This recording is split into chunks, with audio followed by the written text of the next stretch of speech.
All right, welcome to Chicago Hockey Radio. Monday, everybody. Lee Grassman, Justin Lynch, Tassos, Kirkos, Raven Gasser. I hope everybody's doing well today. Lot to get into. We're going to probably do an extended Hawks Hour, we're thinking, today. I think it might be necessary today. Let's extend it. Putting an extension on it. So, some housekeeping to get out of the way first. CHR Bedard jersey giveaway. Word of the day, last word of the day coming up later for the bonus entry into the giveaway.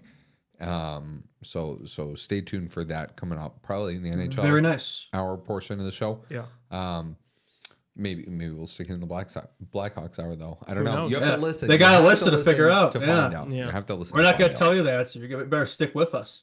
Also, make sure if you're sending us the word that you're also sending us the other steps to do it. You can't just The words. That doesn't count. They're words extra don't entries. count. Yeah, the words are extra bonus entries. entries for a reason. Yeah. Yeah. Yeah, those mean nothing without the original tasks. So, and also for next week, the holiday, Thanksgiving, no show, and also the Hawks play in the afternoon the day after Thanksgiving. Yeah. So no show next Wednesday or Friday because of the holiday, but we will be doing post-game shows. Hell yeah. The show must go after on. both. Yeah, absolutely. So The show goes on. but we will also do a show next Monday too. So we will be here next Monday, and and we're doing the post game shows. Right? They played Dallas and Minnesota, so those will be fun. I went to the game after Thanksgiving last year, and that's a fun game to go to. That was cinema. The game always after Thanksgiving afternoon one. It's always a great game. I was at the Blues one a few years ago. I actually shot the puck and the intermission, the second period intermission, and I scored. Yeah, I got it in. Wait, you guys not know that? Wait, Have I you never did told you? shoot the puck? Is there footage of that, Justin? There is actually. Yes, Oh my I could God, send I you need guys to find Can we after. have that? We'll need to find that. Whoa, wait, We at need the that. United Center? Yeah, in the 21-22 season, it was the game the day after Thanksgiving against the Blues. I literally they asked my mom, like these That's random awesome. people before the game asked my mom to do it. She's like, I'm not gonna. Can my son do it? And thankfully they let me do it, and I knew it was gonna be a piece of cake for me. I mean, said it was. Yeah, I mean, I haven't played hockey, but it would have been very embarrassing had I not scored there, That's but I pretty did. sick, dude. And I got can't a believe- gift. I got like plane tickets to anywhere. So yeah, we went on a vacation after that. Where'd So you go? That was pretty cool. Oh, we went to a NASCAR race. Yeah, in, Richmond. So Wow. that This was is pretty a cool. diabolical thing to just be uncovering now after doing I the can't show believe I've never together told for- you. I think I must have assumed. I can't believe I never brought that up. Wow. That's a great story. Yeah, great way to start the pod. We need to get our hands on some sort of like video or photo. I will evidence send of it. This. The second the show ends, or maybe Okay. even the intermission. Yeah, the intermission, NHL hour intermission. I'll send it over to you guys. Maybe we'll roll that clip on our next show or post game or Perfect. something. Yeah, Because it's okay quality. My mom's filming it, but you get a gist of it. Yeah. yeah, I think it's better that if it's bad quality, honestly. Can we makes post it that more clip on the authentic. Instagram account? Yeah, maybe we'll. Absolutely. Okay, Yeah, like a little all right, TBD. cool. It's coming up. It's coming up, the 3-year anniversary. So yeah, a little TBT. That would be so fun. Yes, absolutely. We're doing that. Oh, my gosh. That's funny. That was the year that Jonathan Tays went like 25 games without scoring a goal. So I scored a goal in the UC Ice that season before Jonathan Tays. So I love that as well. Yeah. That's so good.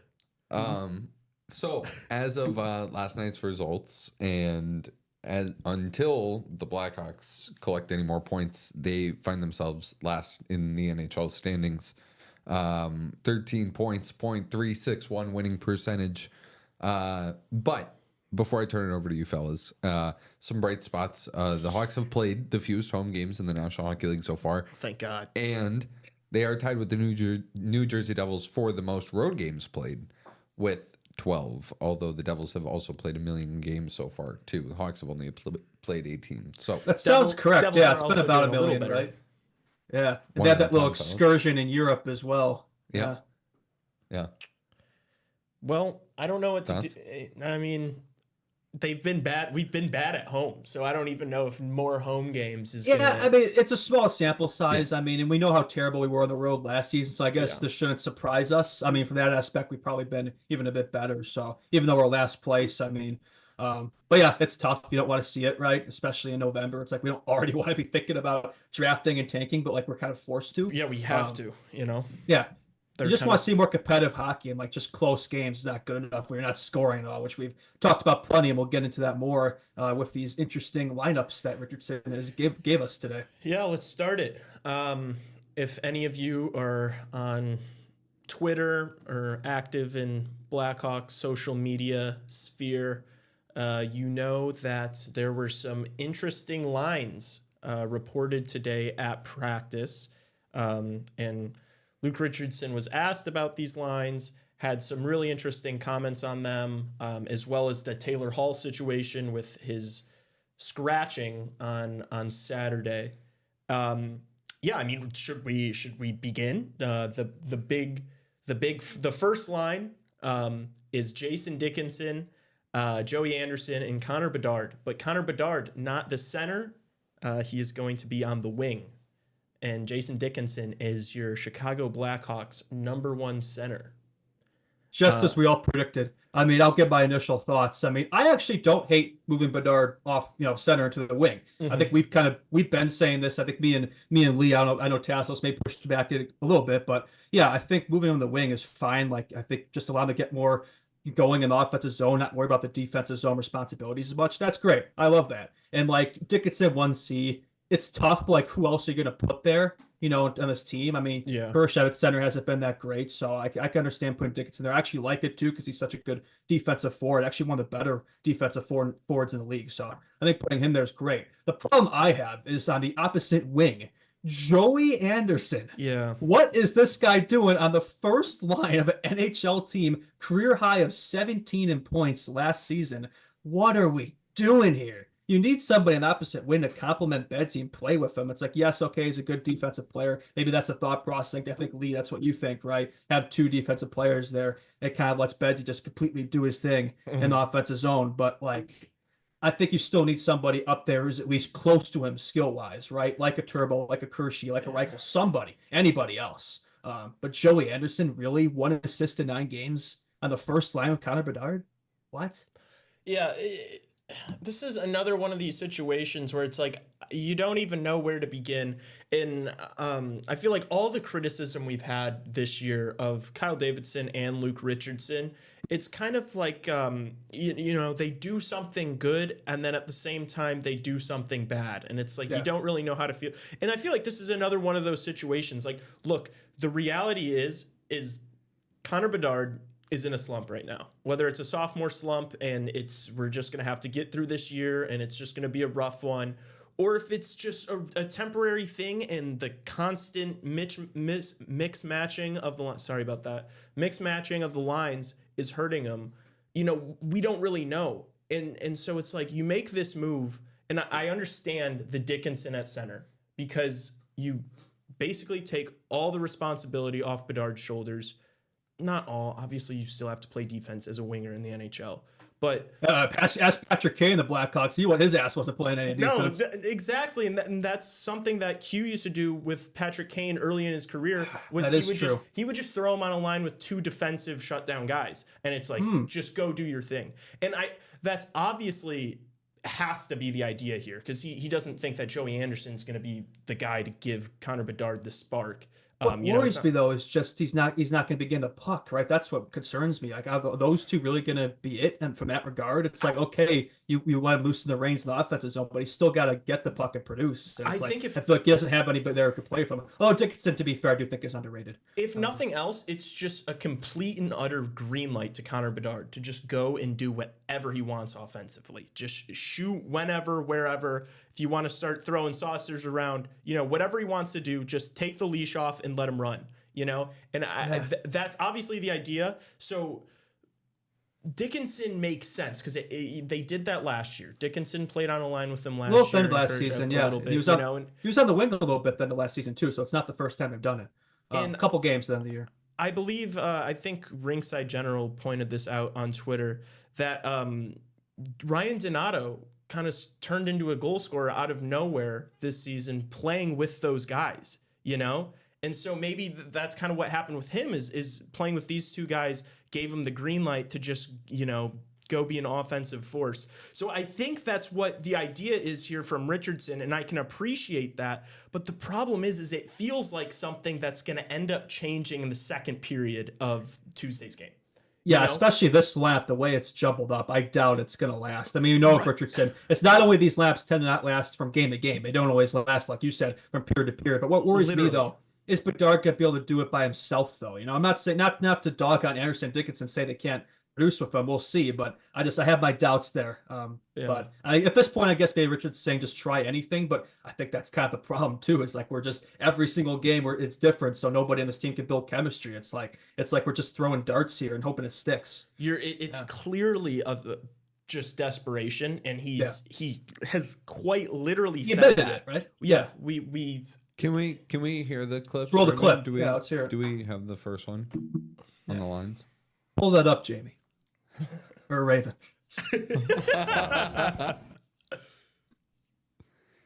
He's on no timeline yet. It's it's a right foot, and he's on IR, and we're still getting like all our home doctor imaging and everything. So right clip. Hopefully in the next day or two we'll. Sorry, that's the Seth Jones. That's the wrong one. Nope. That was the right one. Nope. On the lines. Oh, you want the second one? My bad. Oh, my bad. There you go. Just trying to find something that's going to create. I thought last game probably one of our best games, creating primary scoring chances. We just didn't get more than the one, so we have to keep trying things to see if something works. And this is a little bit more of a balanced lineup that you would maybe see on the road, but again, we can kind of flip a few things around on face-offs. But I think. We liked practice today. We liked the look of it, so we're hoping that just sparks something for tomorrow's game. It's not good to hear your head coach talking like that. All right, like regardless of how you feel about Luke Richardson, being like, we're just kind of seeing what works at this point. We're kind of desperate here. That's not the rhetoric you want to be hearing from the head coach of your hockey team. No. I mean, he's kind of admitting the system isn't working. I mean, at least from the offensive aspect. From the defensive aspect, I think it's doing what he wants. Yeah. That's probably why he's keeping it this way. But he's basically admitting, we don't know. I think there's another quote where he says, like, I don't think we need to fix the system right now. I don't think it's going to fix the offensive scoring, where it's like he just thinks, if we switch up the lines, we'll find that right combination, it'll stick. But it's like it's hard to find that right combination when you're changing it every game and you're not giving it time to fester and see if it works out. You got to give it a few games. I guarantee you it's not going to happen with this too. Yeah, and that's kind of how I feel about it too. It's like maybe this could work, but if it doesn't after a period, are you going to scratch it and go back to Khrushchev and Teravainen up there? It's like we have not seen a Bedard have the same line mates for like 2 games. Like we've barely seen it for 2 periods, let alone 2 games. And so I don't know that if is he just gonna start throwing darts against the board again if it doesn't work in the first period against Anaheim. Bedard's he's like a main character in a video game where it's like each time he's out there, there's 2 different NPCs spawned on his wings. It's different every time and constantly changing. Yeah. So I think that now more than ever, Luke Richardson, these things should be criticized. These things should be pointed out. Like, you shouldn't have no clue what the best lineup is, just because you're getting good defensive results and your team's playing good defensive hockey. And yeah, we've been good on the penalty kill, but we've scored 1 goal in how many games straight? It's like 5 out of the last 6 games have had only 1 goal. Yeah. That's not good. That's not good enough. And another thing is we know we're in the middle of a rebuild and we're not going to win the Stanley Cup this year. We all know that. Mm-hmm. But the idea is that you're supposed to be developing some of these young guys, Reichel, Khrushchev, but obviously Bedard most importantly. And it's like, is this style of play and the constant jumbling of the lines developing him in any way? No, I don't think so. It's not allowing him to play his game. Like, why we draft him in the first place? What makes him so special? Yeah. He's not allowed to harness those talents. But I actually have a little thought. There's one team in the league that scored fewer goals than us. I wonder if you two can guess what that team is. Nashville Predators? No. Tassos, you got one? No, I do have a guess. Don't think too hard about man. it. The St. Louis Blues. No, No, it's it gonna be is someone worse. Anaheim.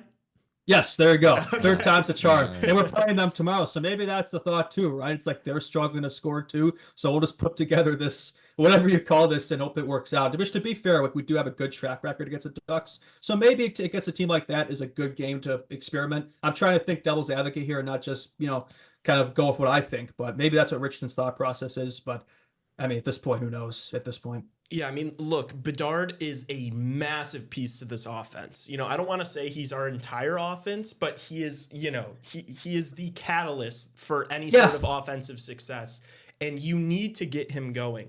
Because when he's not scoring, like, we got nothing going, and we've seen that the last 6 games, right? And another issue with this move is, we talked at the beginning of the year. We said, this Dickinson line can be kind of that shutdown line that you send him out against other teams' top lines, and that's what he's done. He's taken he has one of the highest, like, the people he's played against have like the highest rating. He's played against basically some of the hardest competition in the league of any individual player, and he's done a great job. He's taking a massive percentage of our defensive zone draws too. So he's gotten the bulk of that defensive workload, but now you're throwing Bedard on the line with him, and then all of a sudden that's not a shutdown line anymore. This is your first line. This is the line you're going to be sending out for the offensive zone draws. So now who's going to be taking these draws in the defensive zone when you've got other teams 1Cs out there?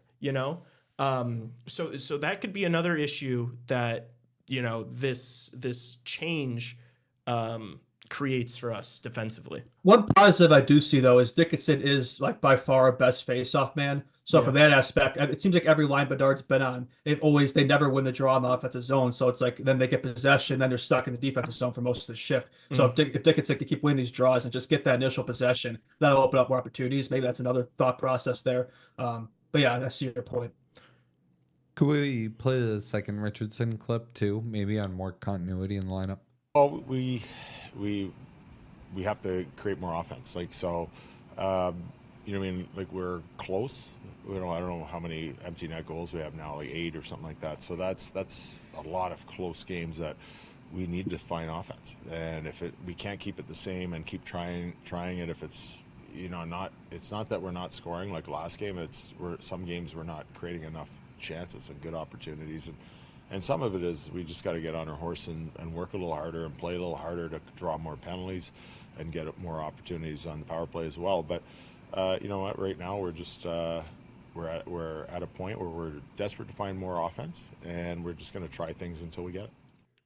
I agree with him that, and I've been saying that for weeks now, that the Hawks are in these games. I've felt that when I've watched it, and that a couple bounces the other way, a couple dominant offensive performances from Connor Bedard that he hasn't put up yet. Yeah, we've been waiting for it.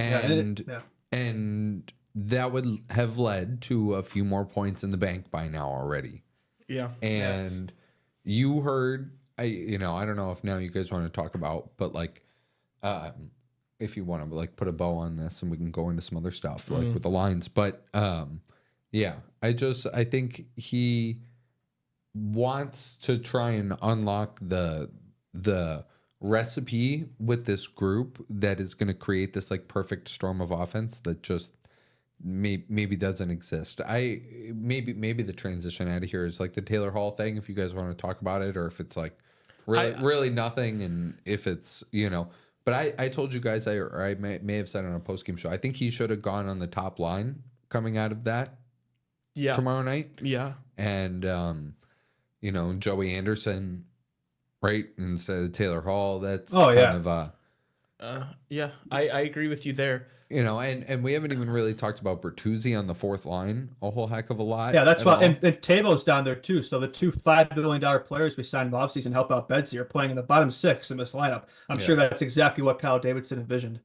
Yeah, and I wonder if he's unhappy about this too. It's like, hey, we are paying these guys this much and you're putting them down there. I don't know if he has any input, and who knows? Maybe for all we know, Kyle Davidson's like, hey, move Bedard to the wing and play him with a defensively responsible center.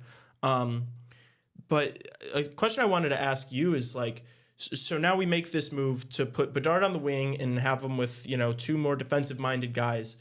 If this doesn't work out in the first, say, 2 periods of the game against Anaheim, what do you think Luke Richardson should do?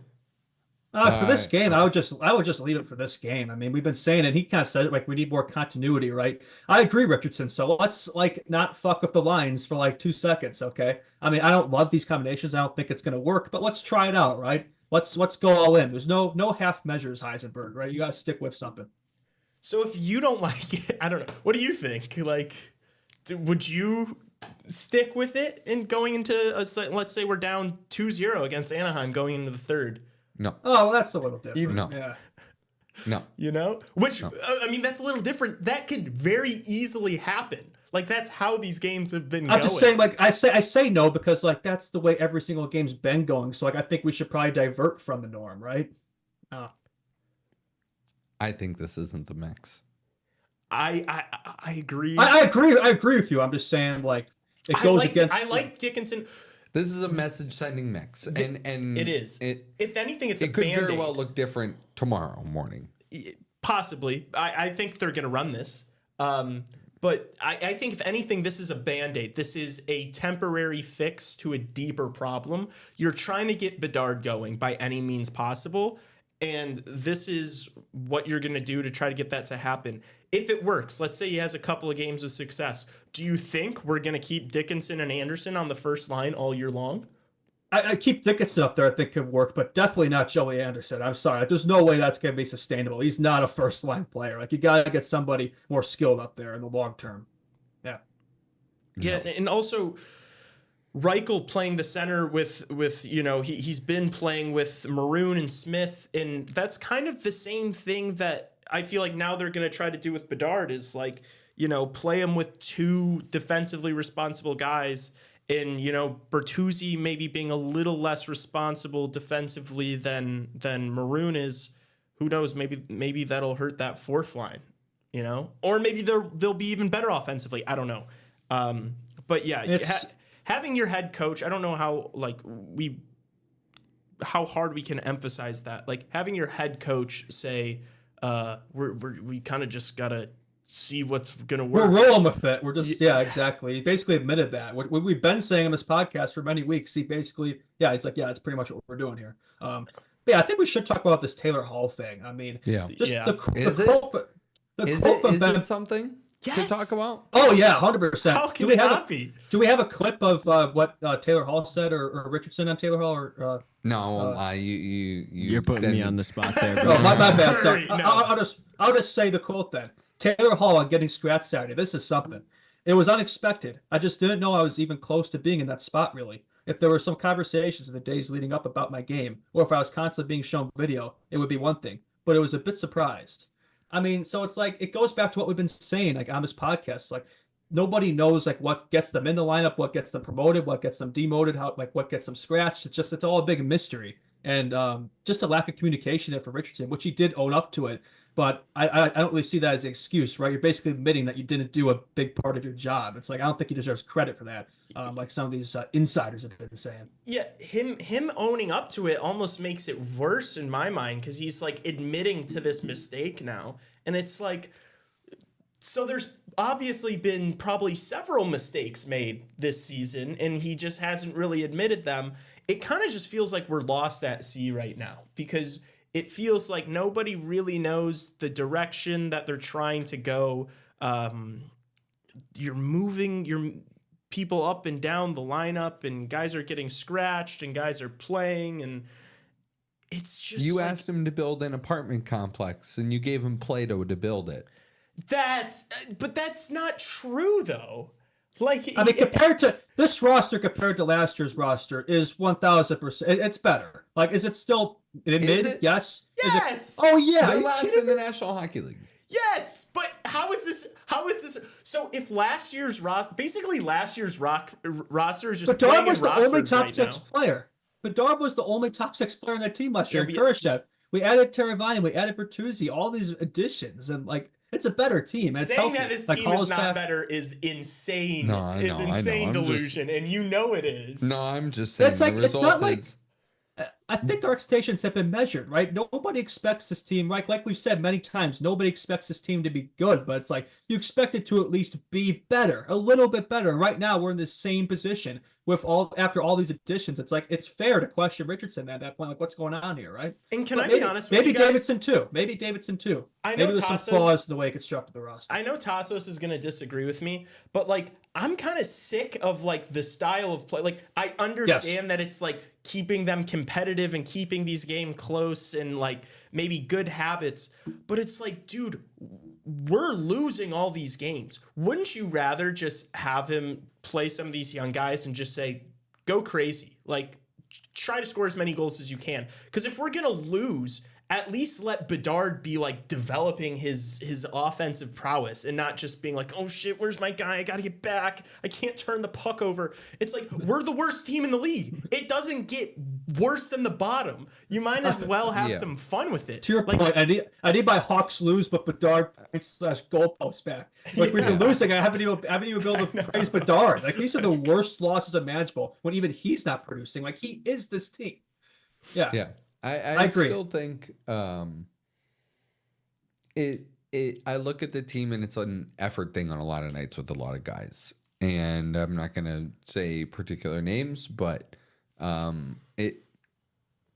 you look at the games a lot of the time, and some guys just aren't really giving it the way that they need to be in the system, out of the system, just on the forecheck.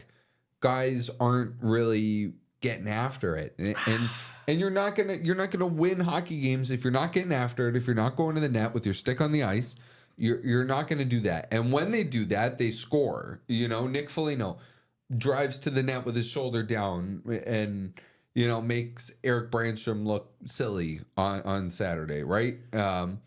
It's those kinds of plays that generate offense. The Mikheyev goal, right? Yeah, I don't know.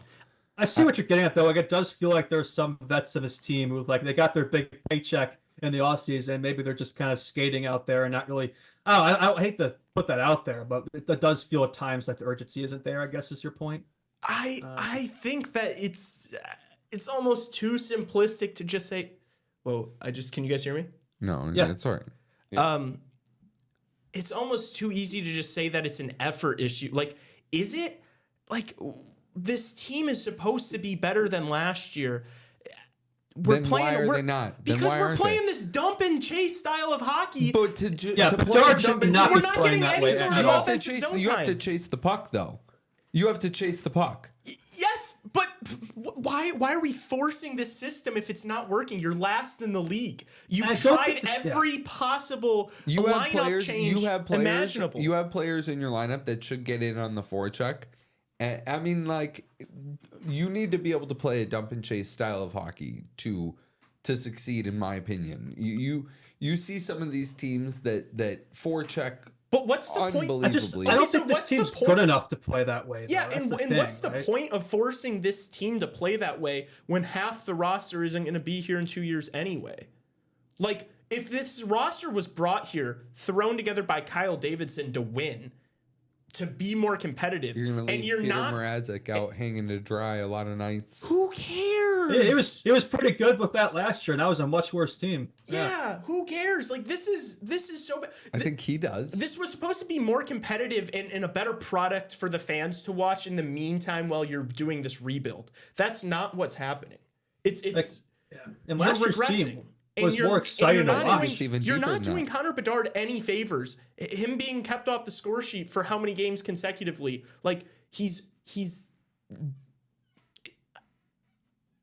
I like don't even know what to say. It's You like, don't think you guys don't think they put Joey Anderson on the first line and Tyler Bertuzzi on the fourth as a way to show that it's a thing about effort right now? I don't think Richardson even knows that. He's just like, yeah, we got to try things out. I think you're giving him and the system too much credit. No way.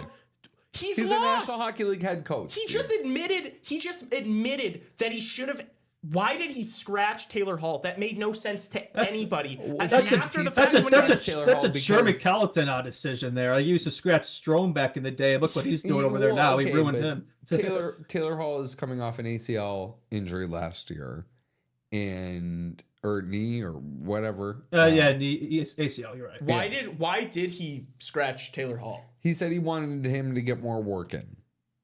He wanted to get more work in by removing the not work. getting Before they put him back into a game. But it came out of nowhere. He was playing. Yeah, maybe they wanted to give him like a nice long weekend off. I What? don't What do you think mean? that You don't ever Do want a nice sound long well weekend crazy? off from your job? No, You not know? if it's Practice playing in time, the I guess? National I don't Hockey know. League. I want to be out there every single night with the boys. Don't make me fly to fucking Vancouver to scratch me. No. What? That doesn't make any sense. It doesn't make any sense, and it He was also so had a wrong very that he serious admitted. surgery. So maybe playing that amount of games with the travel and So sit him at practice. Let him. If you want to give him some time off, sit No, him at practice. Sometimes before these games, I think of Luke Richardson as like Tony Montana from Scarface, where it's like, I don't know, he's got the coke on the desk, and he's just going with whatever there. He does lines before he's making them. That's what I say. Dude, I just like, you can't just be like, oh, he's an NHL head coach, so he knows best, and he's gonna like. I didn't say that. It's kind of what you said. No, it's not. It's kind of what you said, dude. Taylor Hall was I like, just said he knows what he's doing by sending a message to either the team or to Tyler Bertuzzi or whatever it is that something's not good enough. Because and he's doing the same thing a little bit with Teravainen. Either that or he's using it to spark the other guys on the line. and then he came out and said that he handled it wrong. What, So- the Hall scratching? The Hall scratch. He said he handled The the Hall communication scratching, part but the of it. communication part of Yeah. it. So you're not communicating with your guys? Your Yeah, I think that's a leadership? problem. Yeah.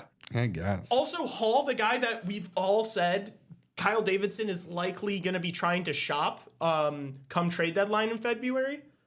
You're scratching him. It's hard to get anything back from when he's not playing, right? Although Hall seems to want to stay here. I wonder if he still feels that way after the disrespect there. Yeah.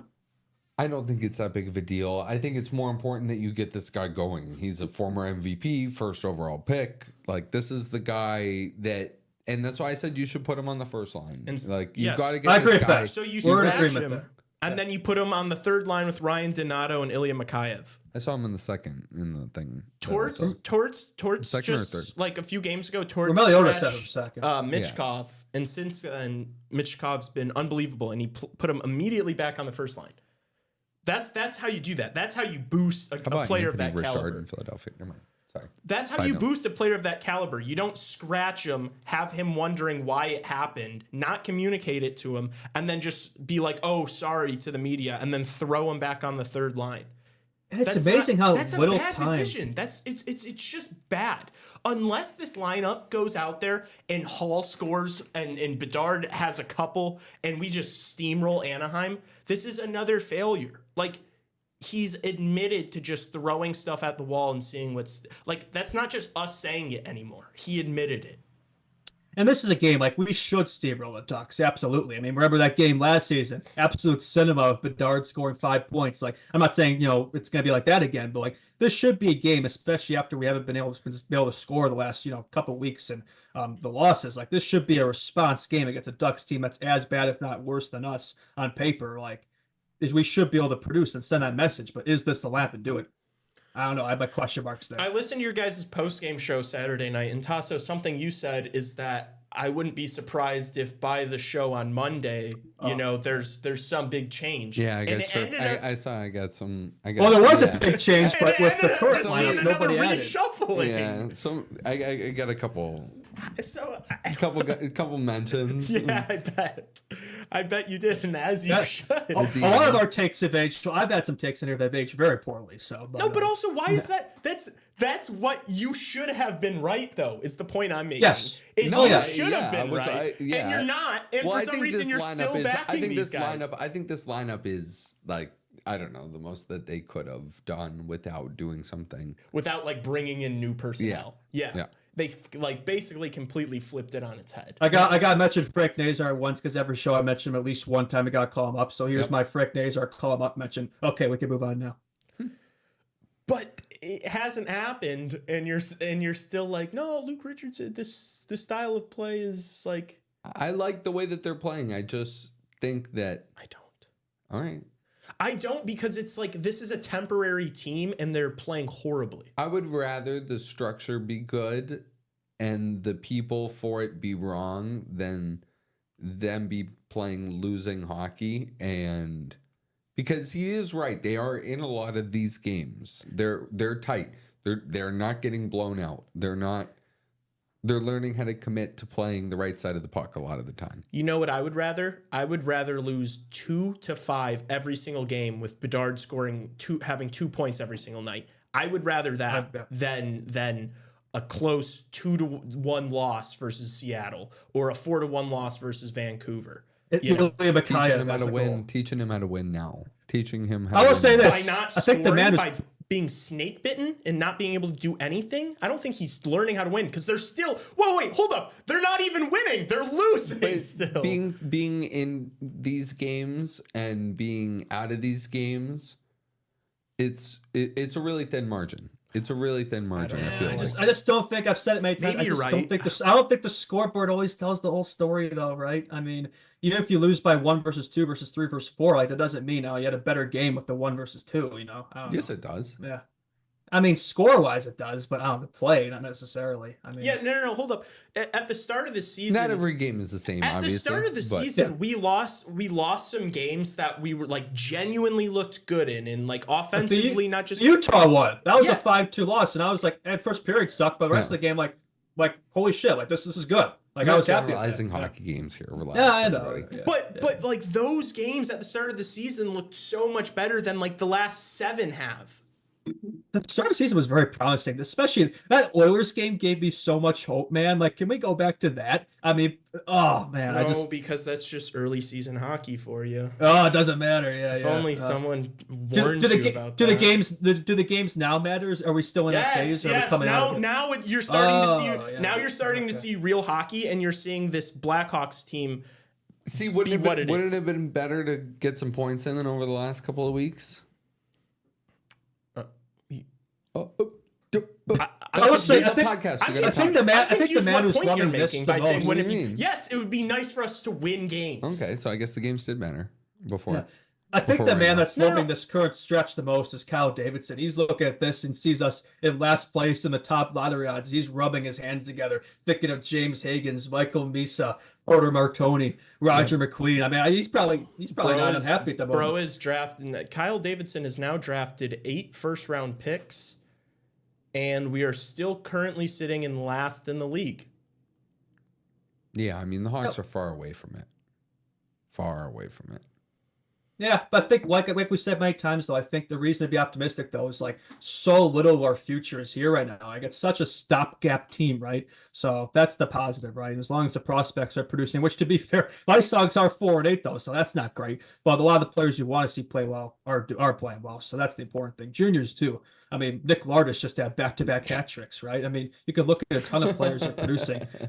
Gotta get the prospect talk in there, but and yeah, Nazar, like I talk about every show, and I'll keep talking about him. So. I just saw a Tassos chirp in chat, and it made me chuckle a little bit about calling for a Blackhawk move this morning. No, dude, but I can't. It's for me. It's fun to poke fun of Tassos, but he should have been right about. No, I thought there would be something. There's a lot of people here in the talks. Yeah, there's one thing we haven't even discussed yet. I'm not even sure how we even got to this. Which we did talk about briefly in the post game show Saturday. But Seth Jones is on IR right now. Yeah. So that we haven't even talked about the defense right now. Louis Crevier's been called up. I'm surprised it wasn't Isaac Phillips. I mean, he's always the one who's going back and forth, so maybe they want to get him a break. But I'm surprised we didn't call up somebody like Kevin or Artie. But anyway, Louis Crevier is up here, so we'll see what he can do. And yeah, I mean, this defense for the next however, we don't know how long Seth's going to be out, whether it's a week or more than that, probably at least a week, indefinite. So it could be longer than that. But yeah, I mean, we'll see how it holds up without him. It's going to be hard to play that defensive structure without Seth Jones there as well. So that's another thing to keep an eye on for sure. Not to go from bad to worse, but something I feel like we haven't talked about very much at all is how bad the Rockford Ice Hogs have been. Like we just got blown out by the Wolves 4-0. That was brutal. And the team, They did have days on Rockford that Ice game. Hogs, top to bottom, are Blackhawks draft picks from the past like 4 years. Shout out my friend Spiros. He's the D coach for the Wolves, and he's very proud of his. I think a part of his ability last night.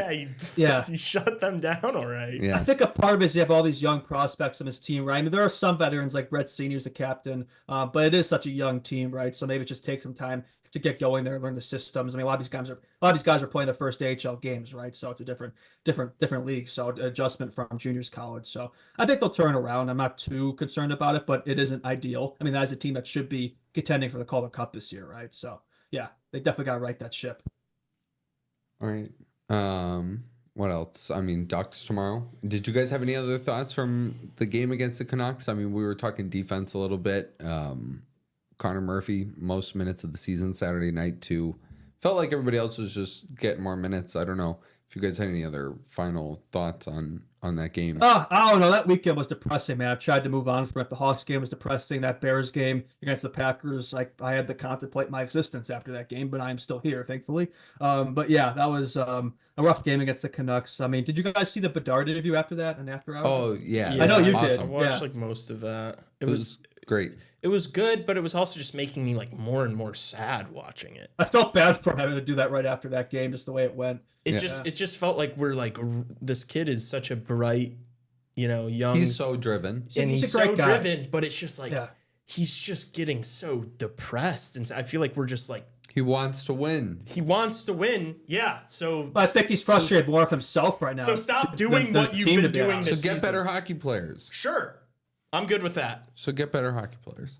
But let's stop like continuing the same stuff and being like, no, Luke Richardson and Kyle Davidson are like, they are steering the ship in the right direction. They know what they're doing because they've admitted to their mistakes. You don't want to crush this guy's spirit, though. You don't want to crush his spirit. No, we want the same thing. Just have different ways of getting there, I guess. Yeah, I guess. But it's just like one mistake after another before, like how many mistakes and how many bad games before you're like, all right, enough is enough. Like is just bringing in one player right now, is that really going to turn this whole thing around? Is that going to really move the needle? No. So Far away. clock's ticking. I don't know. I do not think that KD and Luke Richardson should be saved from valid criticism. Like we all want, we want Richardson to be the guy moving forward and we want KD to get it right. But if they're not, then they're not. You can't just like for the sake of, wanting them to succeed, you can't not criticize them. Yeah, I mean, Davidson right now, you can, but pretty much the majority of players he's drafted are developing right now. So from that aspect, there's a long time to wait to see how this rebuild will play out. But if Richardson, you definitely can more right now because, I mean, with what he's doing with this roster, I think it's not really good enough. But you can argue if Davidson, you didn't give him much of a roster to work with this offseason, maybe. There's an argument there.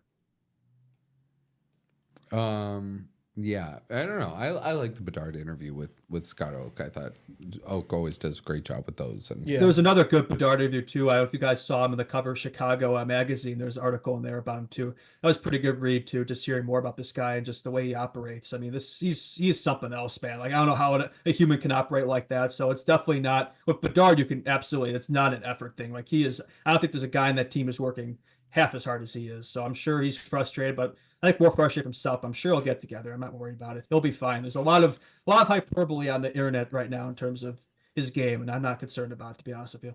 do you hear he was saying he went home and was ripping pucks out back in his at his parents' place? I thought That doesn't shock me. Yeah, I mean, maybe he's been working on his shot too much, where it's in his head a little bit, right? I don't know.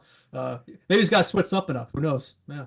I think that he's not getting enough offensive zone time because they're constantly trying to play dump and chase hockey, and you don't have the personnel for it. I think that's a problem. Yeah. Forecheck. All right, thoughts on the Ducks tomorrow? Are we worried about the Ducks? Yes, we should be. There's no long. We have the worst team in the NHL. There's no such thing as a free win. a scheduled win, as we would call it here on the show. That doesn't exist anymore. Worst team in the NHL standings wise, but I do think there are rosters that are worse than ours. I think the Ducks could be included. I don't know if I believe that anymore. That's fair. I mean, I think the way it's being utilized, I think makes this team look worse than it is. To be fair, I think they should have more points right now. But I mean, how many games have we just let slip away? Yeah. I don't think we have a better roster than the Anaheim Ducks. I think they have way more young talent. Yep. I think they have way more up potential than our roster does. Okay. They have like 3 lines of people under 25 that could all be elite players in the league. That Seneca kid's going to be really good too. Yeah. I love that draft. That like Carlson, when he was drafted, he was Zegras. so like blown away. Yeah, I don't know. At least they're playing him. Yeah, well, I mean, he's in juniors, but I mean, yeah, I mean, at least the Ducks, it's like they are such a younger team. They're playing the young talent, whereas as far as they're all in the AHL, right? So I do think this team should be younger, and we should have some of these guys up here. But anyway, I've had plenty of people tell me that you're rushing these guys, yada yada. I don't really believe it, but anyway. And Anaheim are going to be on a back-to-back because they're playing Dallas tonight, if I'm not mistaken. So there we go too. There's another reason why we should be hammering them tomorrow. Yeah. Well, we'll see.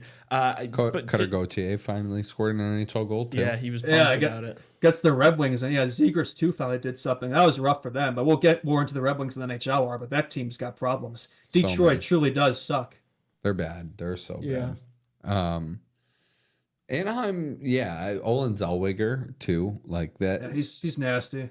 I don't know how much of a full-time role that guy is going to have. Like, because you really have to be able to impact. Otherwise, just play forward, in my opinion. If you're, I almost stick that way with Kevin Korchinski at times. Yeah. Yeah.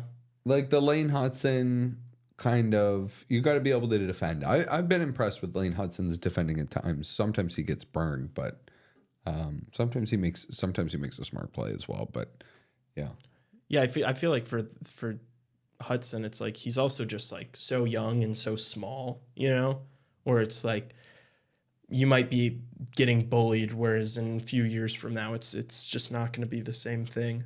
But yeah, I don't know. We gotta try to develop this young talent as soon as possible. You talk about the Red Wings, and it's like obviously the Yzer plan. Like we don't want to rush things because I feel like that's kind of what's happened in Detroit. It's like Detroit's entire team is that first line, and it's like those guys aren't, like Patrick Kane is 35, Well, Kane hasn't even been playing on the first line a lot. A lot of times I've had him on the second line playing dump and chase hockey with Andrew Kopp and JT Compher. So yeah, I mean, Patrick Kane and Bedard are both in similar mid situations at the moment, maybe not being utilized properly. Yeah, the focus for the Blackhawks should be all about development right now, and it's just like I'm worried that Luke Richardson is not the best guy to be developing players. Yeah, I mean, I don't think we have any questions that Luke Richardson could be a good coach in the NHL. I think he's got a lot of good qualities, but is he the right one for this team? That's a question mark. Yeah. All right. And with that, take a little break. Let's hit a break. Let's go hit a break. Stick around on the other side. Just a few minutes of a break, and we will be back with NHL. We'll probably do our word right on the other side of the break too. So stick around for that. Coming right up. Sweet.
All right, NHL or Chicago Hockey Radio. Lee Grassman, Justin Lynch, Tassos, Kirkos, Raven Gasser. Thank you to Raven as always. Word of the day: Chicago Hockey Radio. Connor Bedard jersey giveaway. That's a mouthful. I was going to say the That's a word is mouthful. not Connor Bedard jersey giveaway. No, that's not the word of the day, but that is the giveaway. If you haven't entered, I assume anybody watching right now has already entered. But if you haven't, 3 very easy steps. 1, follow us on Instagram at Chicago Hockey Radio. 2, subscribe to this YouTube channel. Very easy to do if you are already watching right here, right now on the podcast, or if you're watching it later on. And 3, head over to a audio page of ours, whether that's on Spotify or Apple Podcasts, and leave us a 5-star rating and review. So those are 3 very easy steps. But the word of the day is Roenick, as in Jeremy Roenick, Hockey Hall of Famer. Hell yeah. There you go, Raven. Blackhawks legend. So Roenick is the word of the day. DM that to Chicago Hockey Radio on Instagram for a 3rd bonus entry into the thing. Go back and listen to the other 2 if you're looking for the other 2. JR, insane aura. Yeah. Legend. All right. We kind of previewed it off the hop a little bit. We talked a little bit about the Red Wings, but it's kind of gone from bad to worse there. The loss against the Anaheim Ducks, they followed it up Saturday with a stinker against against the Los Angeles Kings. And they were never really in that one. And Los Angeles kind of speed bagged them.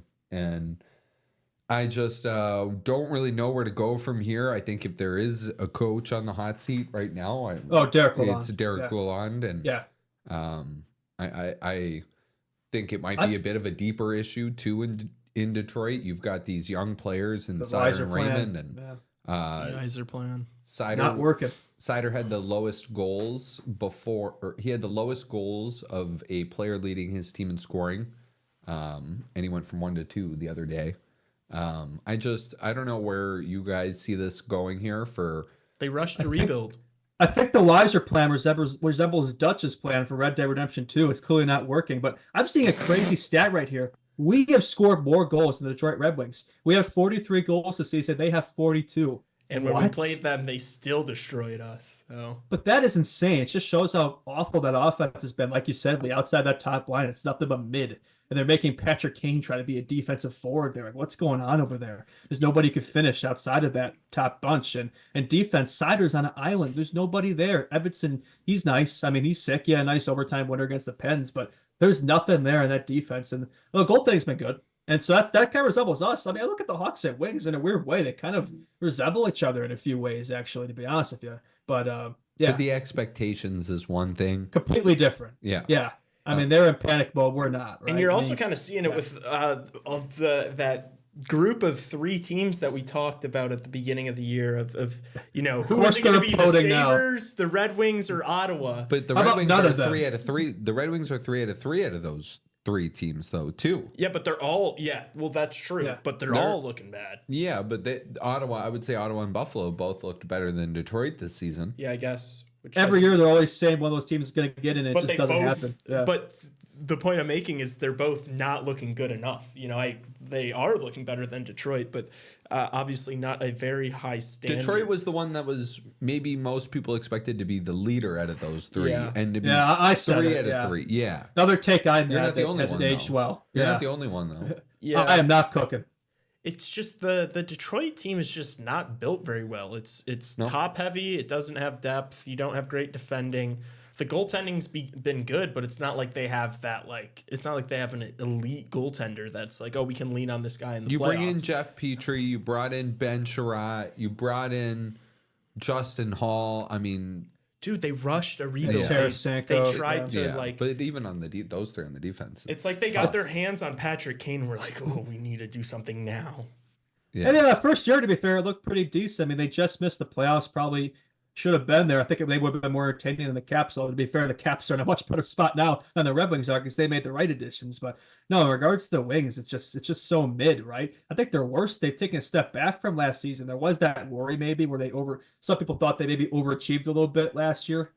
Maybe the shooting percentage and things like that, some stats. But yeah, I mean, it's not really working out this year. They're kind of taking a step back like the Sabres did from 22-23 to last season. It looks kind of similar with the Red Wings. I just wish Patrick Kane would be on a team like Dallas or Florida or something. I hate seeing it right now. It's hard to watch, man. Yeah, because he deserves oh, man, better than this. It just feels like he could be losing over here, you know? Like I was okay with him leaving the nest because I'm like, I want to watch my GOAT win again. You know, like I know he's probably gonna retire before we're winning again.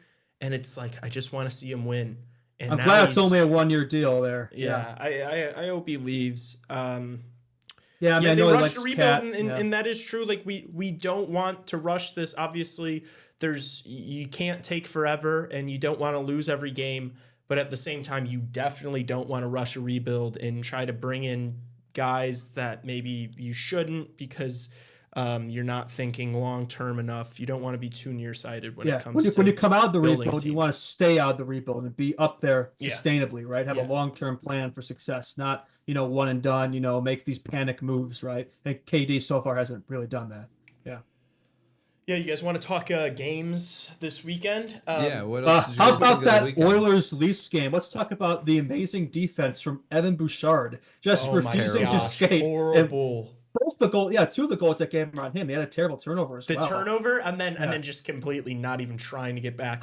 If I never was an seen anything Oilers like fan, that. I would be losing my mind. Talk about effort. That is atrocious. For me, if I'm the coach, he's scratched after that. I'm sorry. I don't care about his clap bomb. That's like all he does. He doesn't play defense. I think he's extremely overrated. I think there's some people last year comparing him to guys like Hughes and McCarr. I don't know. I don't think he's in that conversation. I like to get what they're smoking over there. I think he's I obviously think higher of him than you do, but I agree with you. After something like that, I mean, how do you even go through like the video room after that? Like how do you guys how do you watch film after that? How do you break that down? Scratch him. How's the rest of the team? All right, guys. So this was this goal that happened, and then you just see him lollygagging back. It's like, how do you even get through that without screaming at a guy? There was that one play. I think it was Sergei Kostitsyn of the Predators way back, who like one time was going back and like just changed, and that led to a goal. I think that may, what I'm talking about, right? Yeah, that may have been even worse though, because like he was out there and he just stopped. It's like just gave up. Oh yeah, I don't know how you recover from that. I don't know. Your teammates probably see that and not think very highly of you either. Yeah, I remember we were just talking about. Sorry, were you gonna say something about that game too? Well, I had a few things on that game. Please. One is Evan Bouchard so apparently not to Justin clearly, but so Evan Bouchard is not a Team Canada defenseman, right? Or I mean, he probably will be though. I mean, he might be because Canada doesn't have the assets defensively like we do. Yeah, I think we're stronger defensively and goaltending, but offense they're stacked. We got everyone else. The other thing too, the Ryan Reeves hit on Darnell Nurse. I don't know if you guys. I didn't even see it. Too. Heard. That was a tough one. Saw a clip of it. Yeah, it was a bit bad? rough. Yeah.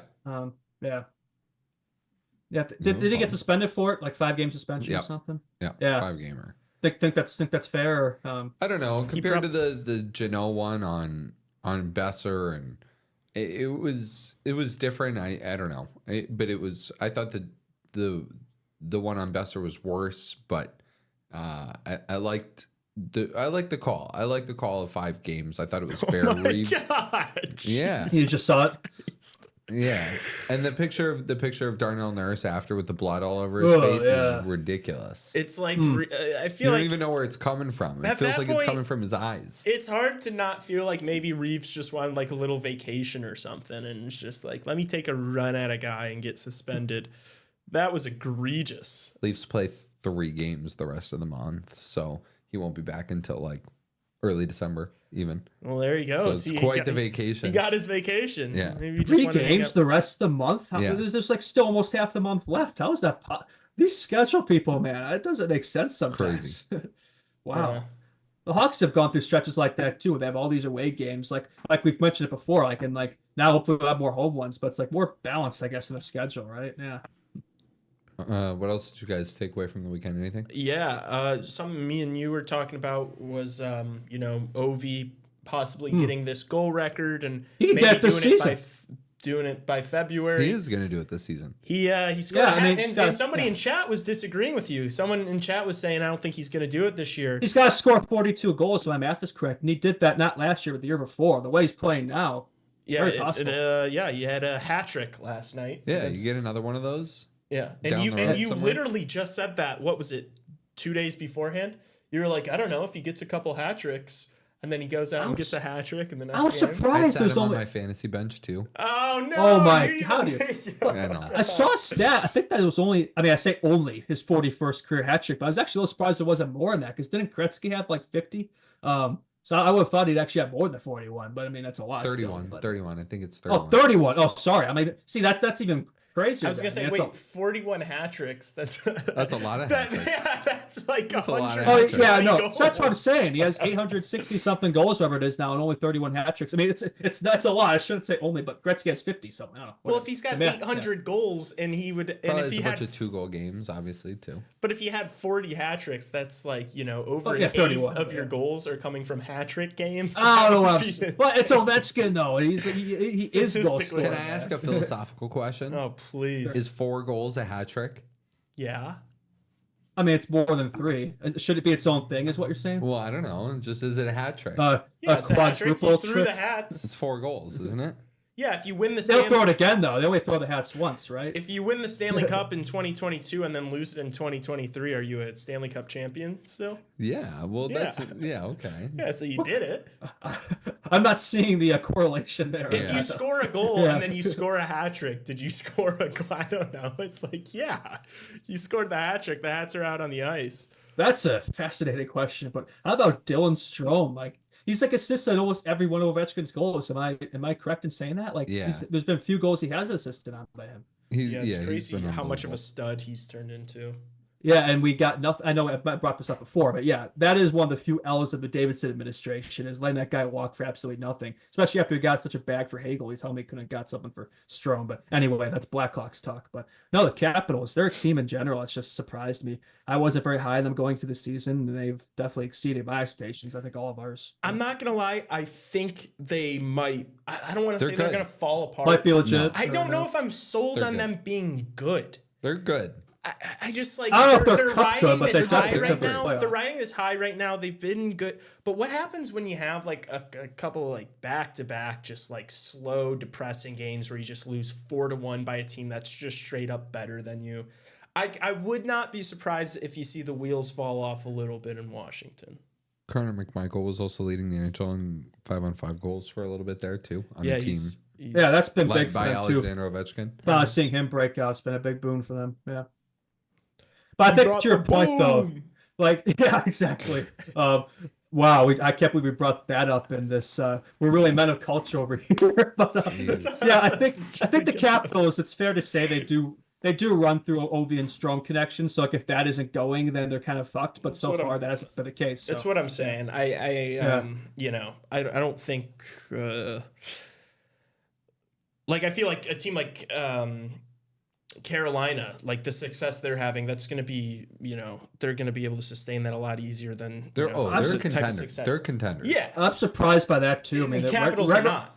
regular season merchants there, man. I'm sure they'll disappear in the playoffs like always. But I mean, all those subtractions and that they're still as good as they always are. And I'm surprised by that. But such good coaching with that. Brendan Moore's definitely got that system dialed in there. And Nate Chas has been, he's up there in points. Yeah. What top No, five just or the point I something. was making there is that's like a systemic success, whereas the Capitals Yeah. is they're kind of just riding off the highs of some good that's fair. individual Oh, performance. I'm so high on Spencer Carberry though.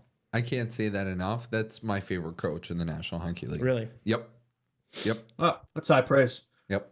I love everything about the way that guy communicates with that team and connects with that team and has brought life into that organization. I think it is a big of a coaching thing. They brought in guys like Jake Vrana too, who just like, I mean, after that guy won a Stanley Cup with the Caps, was traded to Detroit for a big package that I'm sure they'd love to have back now. Raven, can you look up actually like what the Jake Verana trade ended up being for the Caps, or like what they got for? Do you think they're gonna finish Like what top the pick- 3 in the Metro?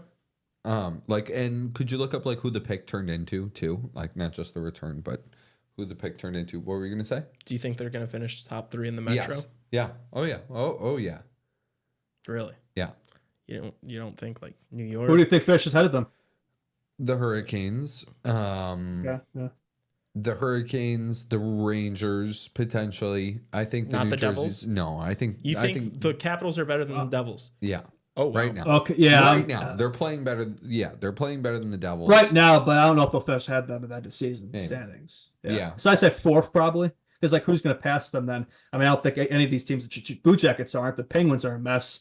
Islanders are mid, and the Flyers, yeah, they're mid too. So actually, wait, I'm looking at it right now. Yeah, fourth place looks like a lock for them, to be honest. The Capitals, the Devils need to work on like stringing it together a little bit more, right? It's very one game they win, one game they lose, right? I know they kicked Florida down in Florida 2 games in a row last week, but yeah, I don't know. You got to be able to like string it together 3, 4, 5 games in a row and really impose your will on teams for extended stretches. And the Devils just feels like it's like pop gun offense a little bit. With the Capitals, it's more of a sustained pressure. It looks like, honestly, I watch the Capitals and I feel like I'm watching their Stanley Cup run right now. Like I feel like I'm You're teeing yourself up for something. No. I don't mean that. Like I'm not like saying it started the championship DVD right now. I'm saying it's like saying it feels like the style of hockey they're playing right now is the style of hockey that they played to win the Stanley Cup. Is like that real commitment to defense. You have Ovechkin back checking and he's hitting, he's engaged into the game where after they won the cup, you could argue it looked like he and maybe even the organization a little bit were, you had a whole season basically where John Carlson was hurt. There were times where it just looked like they weren't really into it, right? And they even sent players like Connor McMichael down to Hershey to be like, hey, like, just go down here and play. Like, figure that out. And now it's like, oh, Ovechkin's like, oh, we're winning again. Like, that's the goal right now again. Like, let's go do that. Yeah, that's the point I'm making is then what happens when you inevitably have a couple games where you're just really bad. Like, yeah, that'll be the tell. Like, tonight's a big game. Are you able to work through that? They play Utah. That's a big game. That's a future dilemma, right? I mean, right now they're rolling, and hopefully they can keep that going. Yeah. Yeah, I guess we'll see. Are you guys buying Utah right now? How are you guys feeling about Utah? I don't know how to feel about Utah. It The same way seems I like felt about them at the beginning of the season. they're just so up and down, right? I mean, I still think they could be a playoff sleeper, but I don't know. It's like who they bump out, though, is the question. And the Pacific Division, it's actually been better than I expected, to be honest. I mean, we've been the weaker division of the two so far, but I don't know if it's going to stay that way, to be honest with you. Utah is hard to figure out. They're exactly where I thought they were going to be at the start of the season. I didn't think they were a playoff team, and I still don't. And they're pretty much exactly where I thought they were going to be. Middle to upper of the pack. Outside of a wild card spot. I think it's likely that we're going to see, Nichushkin, I think, is getting off his... he was already, I thought. It might have, just happened. And then I've also that's big for the Avalanche. They could definitely use that help. Yeah. I've also heard some Gabe Landeskog rumblings that he's supposed to be back. I feel like we've been hearing Landeskog stuff for a while, though. Yeah. No, I know. He played Friday. Oh, he did? He was a -3 in 1927 of ice time. Yeah, that'll happen. 1 shot on goal. Who, Nichushkin or Nichushkin? Okay. Yeah. Yeah, so, I mean, come on. Once those guys get rolling, with how good, Moose and Makar and McKinnon have been. Suddenly, you seem very high in the Colorado Avalanche. I can recall last month you seemed to be very... I'm not high in the Avalanche. I just think, if you're talking about, a buy low team, I think Colorado is going to make the playoffs. I do not think Utah is. No. Okay, that's Utah's fair. not gonna So you think it's going to be 4-4 then? in terms of Central Pacific making it. LA's playing better than we all thought. Yep. That's fair. You know, I don't think Calgary's going to make the playoffs. I think Colorado will. And then I think that's the picture we have right now. I think that's going to be what. So nothing's going to change. That old Thanksgiving thing is going to ring true once again. So I think who's in maybe first, second, or third might change, and who's in the first. Yeah, second I'm saying like the spot. teams that make it though. But yeah. I think that I don't think Nashville is going to be able to turn it around well enough to actually make the playoffs. And yeah, I don't think that any of the teams in the Pacific are as good as, you know, Vegas, LA, and Vancouver. So It's bad in Nashville. We titled the thing bad in Detroit. We could have titled the. It's worse than Nashville. We could have done the first. They part won. on They won Nashville. last night, I think, right? Yeah, they did. Against Vancouver. So there's, Yeah, it was a there's one back-to-back for you. Yeah. But yeah, they need to put they're gonna need to start putting several together because they've dug themselves quite a hole to start the year. And I don't think they're good enough to dig themselves out of that hole, to be honest. Yeah, Yeah. I agree with you. Any thoughts on games tomorrow before we get out of here? Games tomorrow. Up Let's against see. it a little bit. Hawks, Ducks, absolute cinema. Nah, I'm joking. We talked about that. Oilers, Sens. That could be an interesting one. And any Canada game. I always find that fun to watch. Panthers, Jets, Yeah. obviously. Again, Oh yeah, not for Panthers. sure. That's a good Panthers one. stomped them the other day. Oh, some of the Jets have a couple losses. Yeah, there you go. Finally starting to show some that they're humans over there. Yeah, so that'll be a good game. And then yeah, Rangers, Nucks. That's a good one too. They'll close the day. Yeah. I can't tell you how uninterested I'm in the Islanders and Calgary Flames game. Yeah, it's gonna be it's a hard- slugfest. Hard to find a more boring matchup than A that. slugfest, maybe a snooze fest. I don't know. Snooze fest. Yeah, that's fair. I don't think they're going to be going blow for blow.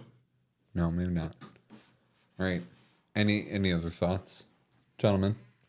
I don't think I have any more. Yeah, it's been a good episode. Yeah. All right. Reminder of the programming notes again. Like I said, no show next Wednesday or Friday. We have shows this Wednesday and Friday and next Monday.